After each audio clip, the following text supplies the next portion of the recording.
সুপ্রিয় দর্শক, আসসালামু আলাইকুম। সবাইকে স্বাগত জানাচ্ছি আজকের গুরুত্বপূর্ণ সংবাদে। প্রথমেই জানিয়ে দিচ্ছি সংবাদ শিরোনাম, পরে বিস্তারিত। কি লাভ হয়েছে হাদির এই মৃত্যুতে?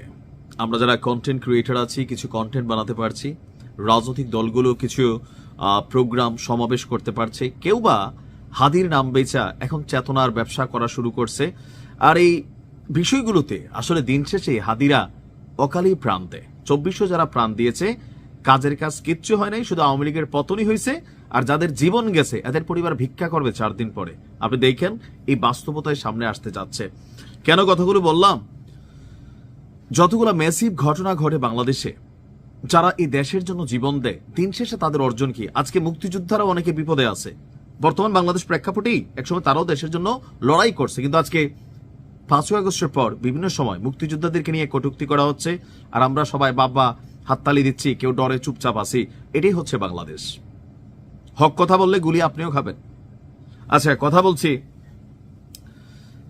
ওই যে ডাকসুর জিএস এর বিয়ে হয়ে গেছে, খারাপ না, বিয়ে সবার দরকার। জনাব তারেক রহমানও দেশে চলে আসছে, দেশ পরিবর্তন হয়ে যাচ্ছে, কিন্তু হাদির খুনি যে, সে তো ভাই ধরা খায় নাই। এখন হাদির ইস্যুতে নানান ধরনের বক্তব্য কিন্তু সামনে আসতেছে। দিন শেষে আমরা যে তথ্য জানলাম গণমাধ্যমের বরাতে, এতে মনে হয় যে হাদির জীবন দেওয়াটা পুরোটাই ফাও গেছে। তার বাচ্চা হয়তো 2-4-10 বছর পরে দেশের প্রতি ঘৃণা তৈরি হবে যে তার বাবার মৃত্যুর বিচারটা এই দেশে হয় নাই। আর ইন্টেরিম আছেই 20-25-30 দিন, পরবর্তী সরকার আশা করি এটার বিচার করবে। জনাব তারেক রহমান বলছিলেন হাদির স্বপ্ন তিনি বাস্তবায়ন করবেন, আমরাও আশা করি বাস্তবায়িত হোক। তবে বিচার করার বিষয়টা অনেকটা হাত থেকে ফসকে গেছে। কেন? তথ্যসূত্র বলছে হাদি নির্বাচনী প্রচারণে যাওয়ার সময় তাকে গুলি করা যারা খুনিরা ছিল, শুটাররা, তাদের নিরাপদে সীমান্ত পার করে দেওয়ার একটা সুপরিকল্পিত নেটওয়ার্কের তথ্য পেয়েছে আইনশৃঙ্খলা বাহিনী। মামলার তদন্তে উঠে এসেছে শুটারদের পালানোর ব্যবস্থাপনায় গুরুত্বপূর্ণ ভূমিকা ছিলেন ঢাকা মহানগর উত্তর যুবলীগের সাংগঠনিক সম্পাদক এবং মিরপুর এলাকার সাবেক ওয়ার্ড কাউন্সিলর তাইজুল ইসলাম চৌধুরী ওরফে বাপ্পি। আর তাকে সহযোগিতা করেছেন তার ভগ্নিপতি আমিনুল ইসলাম। ঢাকা মহানগর গোয়েন্দা পুলিশ ইতিমধ্যে আমিনুল ইসলামকে গ্রেপ্তারও করেছে। এ নিয়ে এখন পর্যন্ত পুলিশ এবং র্যাবের হাতে গ্রেপ্তার হয়েছে 11 জন। হাদি হত্যাকাণ্ডের পরপরই প্রধান শুটার ফয়সাল করিম মাসুদ এবং তার সহযোগী আলমগীর শেখকে সীমান্ত পার করার বিষয়টি আগে থেকেই পরিকল্পিত ছিল। ফয়সল ছাত্রলীগের সাবেক কেন্দ্রীয় নেতা এবং আলমগীর আদাবর থানা যুবলীগের কর্মী। এখন পর্যন্ত তদন্তে প্রাপ্ত তথ্য হচ্ছে ঘটনার রাতেই ফয়সাল এবং আলমগীর ঢাকা ছেড়েছিল। একাধিক যানবাহন পরিবর্তন করে ময়মনসিংহের হালুয়াঘাট সীমান্তে পৌঁছান। সেখান থেকে তারা অবৈধভাবে ভারতে পালিয়ে যান। আর এই সীমান্ত পারাপারের পুরো ব্যবস্থাটি সমন্বয় করেন যুবলীগ নেতা তাইজুল।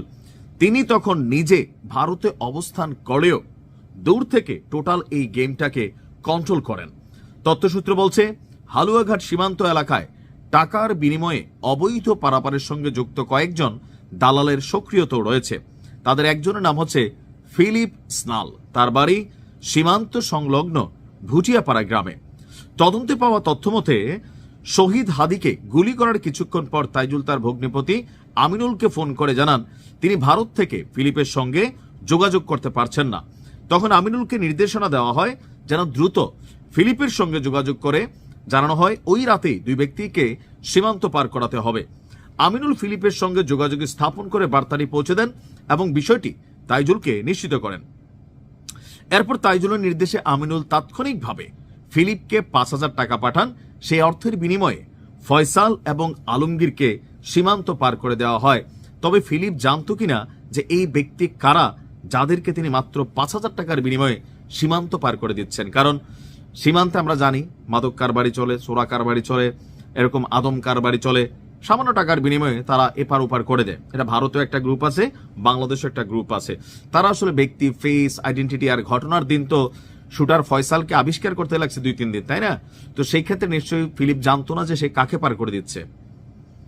এখন শুটার ফয়সাল ভারতে আছে, তো ভারতে তার অবস্থান আইডেন্টিফিকেশন হয়েছে কিনা আমি জানি না।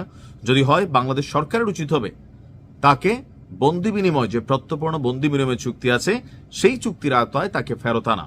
তবে তার অবস্থান ভারতে আগে নিশ্চিত হতে হবে।